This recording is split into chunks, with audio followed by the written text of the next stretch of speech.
Fire. अपने general Reginald Dyer के मुंह से ये शब्द सुनते ही 50 सैनिक 25,000 निहत्थे लोगों पर गोलियों की बौछार शुरू कर देते हैं। बच्चे, बूढ़े, जवान और औरतें अपनी जान बचाने के लिए भागने लगते हैं।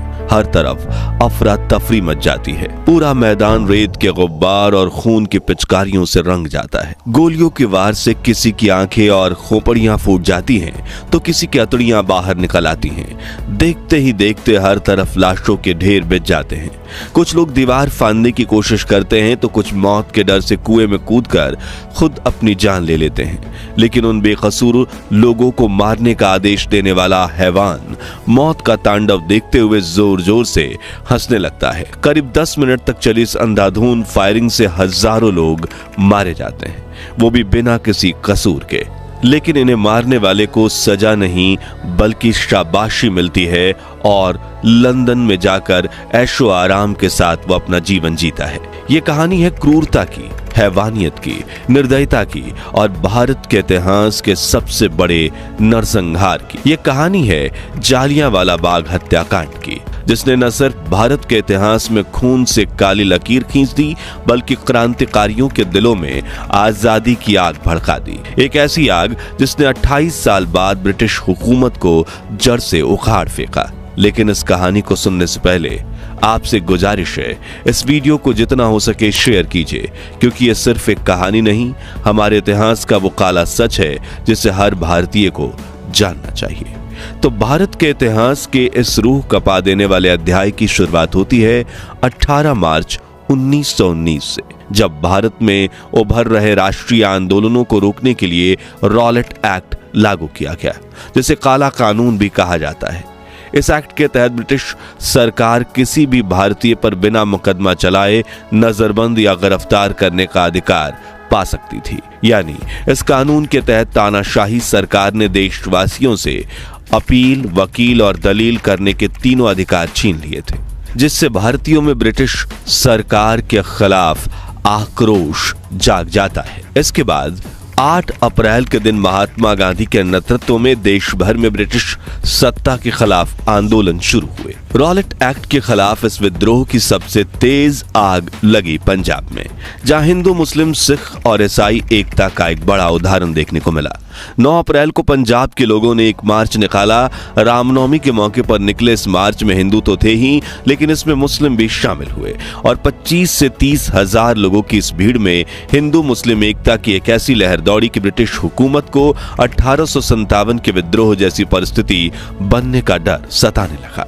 तभी पंजाब के lieutenant governor Michael O Dwyer ने पंजाब प्रांत में दाखिल होने की कोशिश कर रहे महात्मा गांधी को बॉर्डर पर अरेस्ट करवा कर वापस भेज दिया और उसी दिन अमृतसर के 2 बड़े सामाजिक नेता डॉक्टर सत्यपाल और डॉक्टर सैफुद्दीन किचलू को गिरफ्तार कर लिया, जिसकी वजह से पंजाब में छोटे बड़े हिंसक और अहिंसक आंदोलन होने लगे।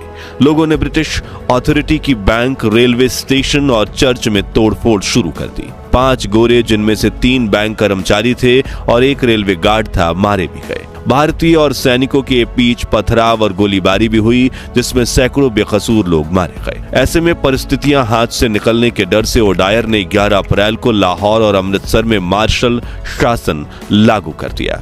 ठीक उसी दिन जालंधर के ब्रिगेडियर जनरल रेजिनाल्ड डायर को आदेश दिया गया कि वो इन हिंसक घटनाओं को संभालने के लिए फौरन अमृतसर पहुंचे। जनरल रेजिनाल्ड डायर का रिकॉर्ड कुछ खास नहीं था। वो पहले भी कई हिंसक कदम उठा चुके थे। इधर मार्शल लॉ लागू होने की खबर भी लोगों तक नहीं पहुंच पाई थी। इसी बीच 13 अप्रैल के दिन डायर के सैनिकों ने 4 से अधिक सैनिकों की सभा के खिलाफ चेतावनी देने के लिए शहर में मार्च किया, लेकिन ये घोषणा भी ज्यादातर लोगों तक नहीं पहुंच पाई, जिसे लेकर यह भी कहा जाता है कि शायद जानबूझकर इस घोषणा को काफी कम लोगों तक पहुंचाया गया था, क्योंकि डायर ब्रिटिशर्स के खिलाफ आवाज उठाने वाले भारतीयों के सामने एक उदाहरण पेश करना चाहते थे और इसके लिए उन्हें एक मौका चाहिए था। क्योंकि जालियांवाला बाग हत्याकांड के बाद जांच के दौरान डायर ने खुद हंटर कमेटी को बताया था, जैसे ही मैं अपनी कार में बैठा मैंने तय कर लिया था कि अगर मेरे आदेशों का पालन नहीं हुआ तो मैं बिना हिचक गोली चलवा दूंगा। खैर, कहानी पर वापस आते हैं। 13 अप्रैल की शाम 4 बजे करीब 25,000 लोग जालियांवाला बाग में इकट्ठा हो गए। जिन्हें इस बात की कोई भी भनक नहीं थी कि ब्रिटिशर्स ने मार्शल एक्ट लागू किया है और 4 लोगों से अधिक लोगों को इकट्ठा होने पर पाबंदी लगाई। ये बैठक एकदम शांतिपूर्ण और भीड़ निहत्ती थी और इनमें कुछ लोग अपने छोटे बच्चों को भी साथ लाए थे, मगर वो ये नहीं जानते थे कि कुछ मिनटों बाद वो ऐसे नरसंहार का शिकार होने वाले हैं जो भारत के इतिहास को उनकी चीखों और खून के छींटों से रंग देगा। शाम के करीब 5:30 बजे जनरल रेजिनाल्ड डायर 2 बख्तरबंद गाड़ियों के साथ अमृतसर की सड़कों से होते हुए जालियांवाला बाग के पास एक पतली गली के सामने आ रुके। उनकी गाड़ियां आगे नहीं जा सकती थी क्योंकि वहां पर सिर्फ 2 लोगों के लिए एक साथ गुजरने की जगह थी। एक गाड़ी पर ब्रिगेडियर जनरल रेजिनाल्ड डायर अपने ब्रिगेडियर मेजर मॉर्गन ब्रिग्स और अपने 2 ब्रिटिश अंगरक्षकों सार्जेंट एंडरसन और पिजी के साथ सवार थे और गाड़ी से उतरते उन्होंने राइफलों से लैस 25 गोरखा और 25 बलूच सैनिकों को अपने पीछे आने का आदेश दिया। वहीं सिर्फ खुखरी लिए हुए 40 सैनिकों को बाहर ही खड़े रहने के लिए कहा गया। जालियांवाला बाग में दाखिल होते ही डायर ने बाग से बाहर निकलने वाले मुख्य मार्ग को तुरंत बंद करवा दिया। सैनिकों को 2-2 का फॉर्मेशन बनाकर ऊंची जगहों पर फैलने का आदेश दिया और मेजर ब्रिग्स से पूछा, आपके अंदाज में कितने लोग इस समय यहाँ मौजूद हैं? ब्रिग्स ने जवाब दिया, करीब 5000। इधर सैनिकों को आता देख कुछ लोग सभा से उठकर जाने की कोशिश करने लगे, लेकिन तभी सभा के एक आयोजक हंसराज ने चिल्लाकर कहा, अंग्रेज गोली नहीं चलाएंगे और अगर चलाएंगे भी तो गोलियां खाली होंगी, इसलिए शांति से बैठ जाओ। लेकिन जनरल डायर जालियांवाला बाग की दीवारों को खून से रंगने का ख्वाब देख कर आए थे और उन्होंने बिना किसी चेतावनी के सिर्फ 3 सेकंड में चिल्लाते हुए कहा, फायर। और जनरल के आदेशों का पालन करते हुए सैनिकों ने अपनी बंदूकों का मुंह खोल दिया और निहत्थे लोगों पर गोलियां बरसाने लगे। चारों तरफ लोग मरकर और घायल होकर गिरने लगे। घुटनों के बल बैठे हुए सैनिक चुन चुन कर निशाना लगा रहे थे। उनकी कोई गोली बर्बाद नहीं जा रही थी। तभी डायर ने हुक्म दिया कि वो अपनी बंदूकें रिलोड करें और उस तरफ फायरिंग करें जिधर सबसे ज्यादा भीड़ है। लोगों को ना संभालने का मौका मिला, न भागने का। जनरल डायर खुद हर दिशा में दौड़कर सैनिकों को बता रहे थे कहां गोलियां चलानी है और 50 बंदूकों से लगातार गोलियां बरस रही थीं और वो सिर्फ तब रुक रही थी जब बंदूकें रिलोड हो रही थी। लोग डर कर हर दिशा में भागने लगे, लेकिन उन्हें बाहर जाने का कोई रास्ता नहीं मिला। सभी लोग संकरी गलियों में प्रवेश द्वार पर जमा होकर बाहर निकलने की कोशिश करने लगे। तभी डायर ने सैनिकों को इन्हीं गलियों को अपना निशाना बनाने के लिए कहा और गोलियों की बौछार से लाशें गिरने लगी। कई लोगों ने दीवार चढ़कर भागने की कोशिश की और सैनिकों की गोलियों का निशाना बने। भीड़ में मौजूद कुछ पूर्व सैनिकों ने चिल्लाकर लोगों से लेट जाने के लिए कहा, लेकिन ऐसा करने वालों को भी पहले से लेटकर पोजीशन लिए गोरखाओं ने नहीं बख्शा। अपनी जान बचाकर भाग रहे लोगों में अफरा तफरी मच गई। वहां मौजूद बच्चे, बूढ़े, जवान और महिलाएं सभी अपनी अपनी जान बचाने के लिए वहां से भागने लगे। चिल्लाते हुए दर्जनों लोगों ने एक बड़े पीपल के तने के पीछे आड़ ली। डायर ने अपने सैनिकों को हुक्म दिया कि वो पीपल के पेड़ को निशाना बनाए और वो पूरा पेड़ लहू के लाल रंग और लाशों के ढेर से ढक गया। दूसरी तरफ बहुत से लोग बाग के किनारे पर ऊंची दीवारों को लागने की कोशिश कर रहे थे। डायर ने अपने सैनिकों की बंदूकों की नालें उनकी तरफ मुड़वा दी और वहां भी लाशों का ढेर बिछ गया। कुछ लोग अपनी जान बचाने के लिए बाग के कुएं में भी कूद गए, लेकिन कोई फायदा नहीं हुआ। जनरल डायर के सैनिक वहां भी गोलियों को बरसा रहे थे। इस हत्याकांड के बाद कुएं से 120 लोगों की लाशें निकाली गईं और वो कुआं वहां कूदकर मरने वाले लोगों के खून से भर गया। इसलिए आज भी इस कुएं को खूनी कुएं के नाम से जाना जाता है। इतना ही नहीं, जालियांवाला बाग की दीवारों पर आज भी उस समय के गोलियों के निशान मौजूद हैं। लेखक कपिल देव मालवीय बताते हैं, एक स्थानीय डॉक्टर का 13 साल का बेटा मदन महू अपने दोस्त के साथ खेलने रोज जालियांवाला बाग जाया करता था। उस दिन उस पर चलाई गई गोली निशाने पर लगी और उसकी खोपड़ी चकनाचूर हो गई। इतना ही नहीं, कुछ लोगों की आंखें फूट गईं तो कुछ की अतड़ियां बाहर आ गईं। इन सैनिकों ने करीब 10 मिनट तक 1650 राउंड गोलियां चलाईं और तब जाकर रुके जब सभी गोलियां खत्म नहीं हो गई। देखते ही देखते बाग में लाशों के ढेर बिछ गए। एक के ऊपर एक करके 10 से 12 लाशें पड़ी थीं। कोई पहचान में नहीं आ रहा था। लोग डरे हुए थे। कुछ लोग तो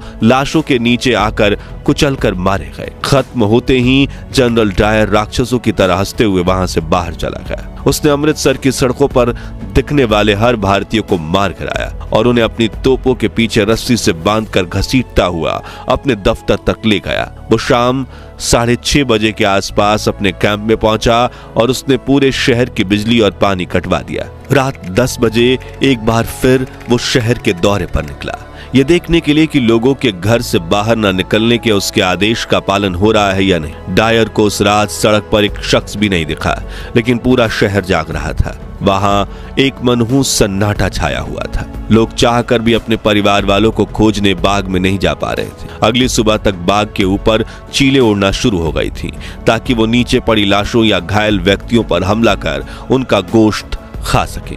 गर्मी में लाशें सड़नी शुरू हो गई थी। कुछ को अपने परिवार वाले मिले तो कुछ लोगों के शव को बिना किसी पहचान के जला देना पड़ा। इस हत्याकांड के बाद अंग्रेज सरकार ने अपने आंकड़े जारी किए और उनके मुताबिक इस नरसंहार में 379 लोग मारे गए थे, लेकिन मरने वालों की असल संख्या 1000 से भी अधिक थी। 5000 से ज्यादा लोग घायल हुए थे, लेकिन इस क्रूर हादसे के बाद ना ब्रिटिश सरकार झुकी और ना ही डायर को सजा मिली। हालांकि नरसंहार के बाद देश में ब्रिटिश हुकूमत के खिलाफ आंदोलन तेज हो गए। महात्मा गांधी ने इस घटना के विरोध में अपने सारे पदक वापस कर दिए। रविंद्रनाथ टैगोर ने वायसराय चैम्सफोर्ड को पत्र लिखकर अपनी नाइटहुड की उपाधि वापस की और देशवासियों ने खूब आवाज उठाई। तभी मामले की लीपापोती के लिए ब्रिटिश हुकूमत ने हंटर कमीशन का गठन किया। इस कमीशन ने अपनी तरफ से दलील देते हुए डायर ने कहा, उन्होंने मेरे आदेश का उल्लंघन किया। उन्होंने ऐसा किया, इसका मतलब वो मुझसे लड़ने आए थे। मैं उन्हें सबक देने जा रहा था। सैन्य दृष्टिकोण से मेरा विचार व्यापक प्रभाव डालने का था। अगर ऐसा नहीं करता तो वो मुझ पर और मेरी सैन्य टुकड़ी पर हमला कर देते। इस बयान में उन्होंने खुद स्वीकार किया कि उसने बिना किसी चेतावनी के निहत्थे लोगों पर गोलियां चलवाईं, लेकिन इसके बावजूद उसे सजा नहीं मिली, बल्कि 6 महीने की छुट्टी दी गई और वो इंग्लैंड लौट गया, जहां उसकी प्रशंसा में एक फंड बनाया गया जिसमें 26,000 पाउंड की राशि जमा की गई, जिसके बाद 23 जुलाई 1927 के दिन उसकी मौत हो गई। लेकिन जालियांवाला बाग हत्याकांड के पीछे एक और व्यक्ति जिम्मेदार था। वो था पंजाब का लेफ्टिनेंट गवर्नर माइकल ओ डवायर, जिसने डायर का साथ दिया था। वहीं इस हत्याकांड में एक छोटा सा लड़का भी मौजूद था जिसने इस नरसंहार को अपनी आंखों के सामने देखा था और उसी दिन उसने इस हत्याकांड का बदला लेने का फैसला लिया, मगर उसे सही मौका खोजने में 21 साल लग गए। आखिरकार सन 1940 में उसने लंदन में माइकल ओ डायर को भरी सभा में 2 गोलियां मार दी, उस बंदूक से जिसे उसने अपनी किताब में छिपा रखा था। फिर उस वीर ने भागने के बजाय अरेस्ट होना सही समझा और उसे फांसी के फंदे पर चढ़ा दिया गया, जिससे देशवासियों में आजादी की इच्छा और तीव्र हुई और वो शहीद थे सरदार उधम सिंह। आखिर में हम आपको मशहूर हिंदी कवित्री सुभद्रा कुमारी चौहान के जालियांवाला बाग पर लिखी कविता सुनाना चाहेंगे, जो इस प्रकार है। परिमलहीन पराग दाग सा बन पड़ा है, हाँ ये प्यारा बाग खून से सन पड़ा है। यहाँ है शोक स्थान, यहाँ मत शोर मचाना, तड़प तड़प कर वृद्ध मरे हैं गोली खाकर। शुष्क पुष्प कुछ वहां गिरा देना तुम जाकर, यह सब करना किंतु यहाँ मत शोर मचाना, यह है शोक स्थान बहुत धीरे से आना। तो दोस्तों, अगर आप ये वीडियो अभी तक देख रहे हैं तो कमेंट बॉक्स में जय हिंद, भारत माता की जय का नारा लगाकर उन शहीदों को जरूर याद कीजिए जिन्होंने आजादी के लिए अपनी जान गंवाई। इस वीडियो को जितना हो सके उतना शेयर कीजिए, लाइक कीजिए, ताकि भारत के इतिहास का ये काला अध्याय हर देशवासी के जहन में बस जाए। और ऐसी ही अनसुनी अनकही कहानियों के लिए हमारे चैनल को सब्सक्राइब करके पास वाली घंटी जरूर बजा दीजिए। जय हिंद, जय भारत।